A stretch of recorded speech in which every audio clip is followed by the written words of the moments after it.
Be me, 29 female. Sitting in my quiet, tastefully decorated apartment that I'm very proud of. Got the career, the gym body, the skincare routine that costs more than my monthly food budget. By all metrics of the modern world, I'm supposed to be winning. My phone is silent. My weekends are a rotation of brunch with the same 2 single friends or solo trips to the museum. I open Instagram, see a picture of a guy I went to college with. He wasn't a jock or a frat star, just a normal, sweet guy from my history class. He's holding his daughter on his shoulders at a pumpkin patch.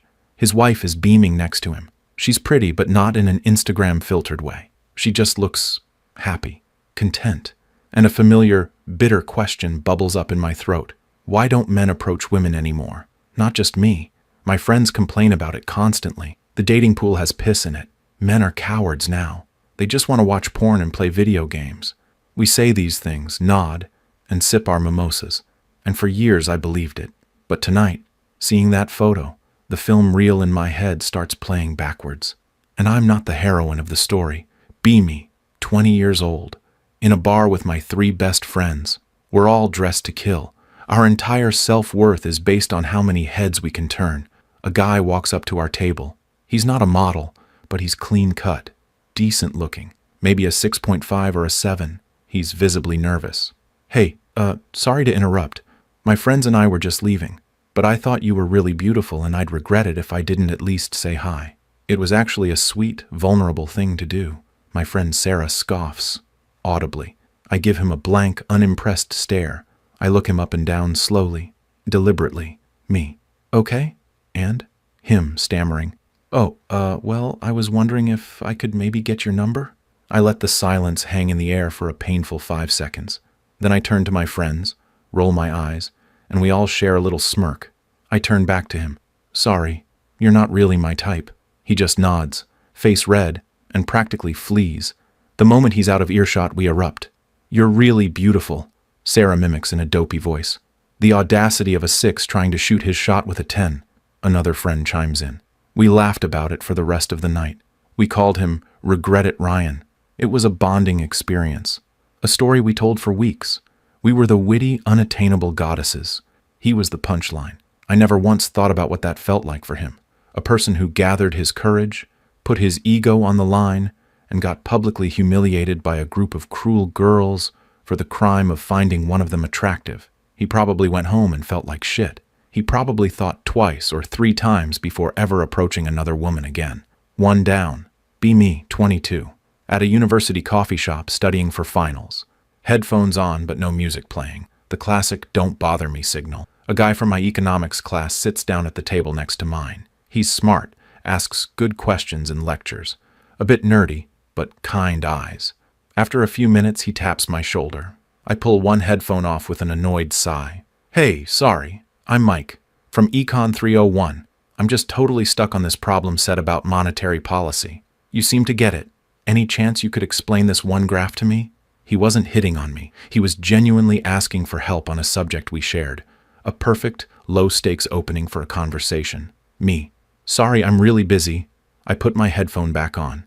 Didn't even make full eye contact. He sat there for another minute, looking defeated, then packed up his stuff and left. My internal monologue at the time? Ugh, why do guys always try to use needing help as an excuse to talk to you? It's so transparent. If he was hot, maybe. But him? No thanks. I wasn't busy. I was scrolling through Twitter. I treated a simple human interaction as a tedious, unwanted advance. I failed to see a potential classmate, a friend, or even just a fellow student in need. I only saw his value as a potential romantic partner, deemed it insufficient, and discarded him with cold efficiency. How many times can a man be treated like an inconvenience for just existing in a woman's vicinity before he decides to just stay in his own lane? 2 down. Be me, 24. My checklist phase. He has to be over 6 feet. He has to make 6 figures, or have the clear potential to. He has to have a certain kind of car, dress a certain way, have a witty but not dorky sense of humor. I went on a date with a guy who was a genuinely good man. He was a teacher. He was passionate about his work with underprivileged kids. He was funny, kind, paid for dinner, walked me to my car. He was 5 feet 10 inches. When he texted me the next day, I had a really great time last night. I'd love to do it again. I left him on red. When my friends asked why, I said, The vibe was just off. The vibe wasn't off. He just didn't tick an arbitrary box on a list I'd constructed from rom-coms and Instagram influencers. He was a good man, a man who could have been a wonderful partner to someone, but to me he was just a number, a measurement, and he came up short. We shouted from the rooftops that we wanted good, kind men, but when one showed up, if he didn't come in the right packaging, we sent him back. How many times can a man put his best foot forward, be a perfect gentleman, and still get rejected for something he can't control before he starts to think, what's the point? 3 down, be me, all through my early 20s. My friends and I had a group chat where we'd screenshot dating app profiles and roast guys for their photos, their bios, their jobs. We'd post screenshots of cringy DMs on our private stories. Sometimes the crime was just being awkward. Sometimes it was just using the wrong emoji.